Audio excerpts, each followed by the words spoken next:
Apa saja keuntungan berinvestasi di obligasi? Kita lanjut, mulai investasi obligasi part 6. Saya Randy dari Aku Frugal. Saya akan membahas tentang gaya hidup frugal atau sederhana dan juga literasi keuangan yang nggak diajarin di sekolah. Jangan lupa follow dulu. Selain dari imbal hasil per tahunnya ini, ternyata obligasi itu punya keuntungan lainnya ya. Nah, saya akan bahas di video ini apa saja keuntungan investasi di obligasi, terutama untuk yang jenisnya ORI. Di dalam memorandumnya obligasi, itu ada 10 poin keuntungan berinvestasi obligasi.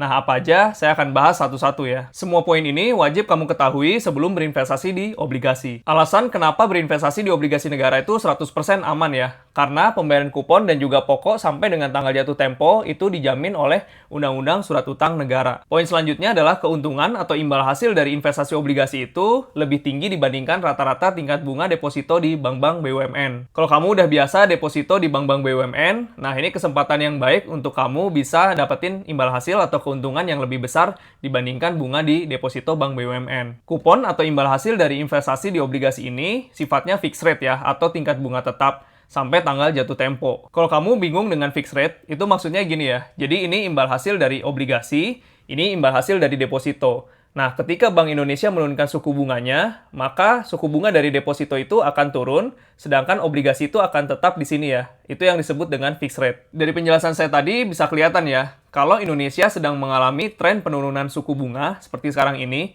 maka imbal hasil atau keuntungan dari obligasi jauh lebih menarik dibandingkan deposito. Selanjutnya, kupon atau imbal hasil dari obligasi ini diberikannya setiap bulan ya. Berbeda dengan obligasi negara yang kodenya PBS, itu diberikannya setiap 6 bulan sekali. Jadi ibaratnya, obligasi ORI ini tuh gajian setiap bulan. Selanjutnya, untuk pembelian obligasi ini bisa lewat sistem elektronik ya. Jadi kalian nggak perlu lagi datang ke cabang untuk investasi di obligasi. Selanjutnya, obligasi yang jenis ORI ini bisa diperdagangkan di pasar sekunder. Tujuan dari pasar sekunder ini untuk kamu bisa ngejual obligasi kamu. Jadi misalkan kamu punya investasi di obligasi sebesar 1 juta dan kamu butuh 1 juta itu sebelum tanggal jatuh tempo, bisa kamu jual di pasar sekunder. Tujuan lain dari pasar sekunder ini, kalau kamu mau menambah investasi di obligasi.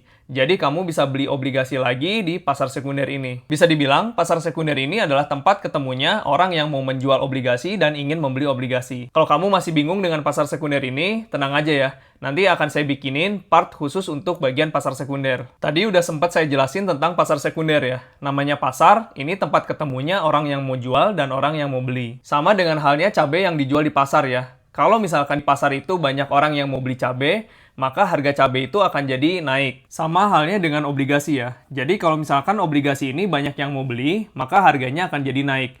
Dan kalau kamu ngejual obligasi pada saat harganya naik, kamu akan dapat keuntungan dari hasil penjualan obligasi itu. Supaya ada gambaran tentang ini, nanti akan saya buatkan satu part terpisah ya. Banyak orang yang nggak tahu dan kelewat tentang poin ini ya. Kalau obligasi itu bisa dijadikan jaminan untuk pinjaman kepada bank umum atau lembaga keuangan lainnya. Poin terakhir adalah mendukung pembiayaan pembangunan nasional. Jadi obligasi ORI ini digunakan sebagai pembiayaan APBN tahun 2025. Itu tadi keuntungan-keuntungan yang kalian dapatkan ketika berinvestasi di obligasi negara. Kalau kamu ada pertanyaan lain tentang obligasi ini, jangan lupa tulis di komen dan follow juga ya.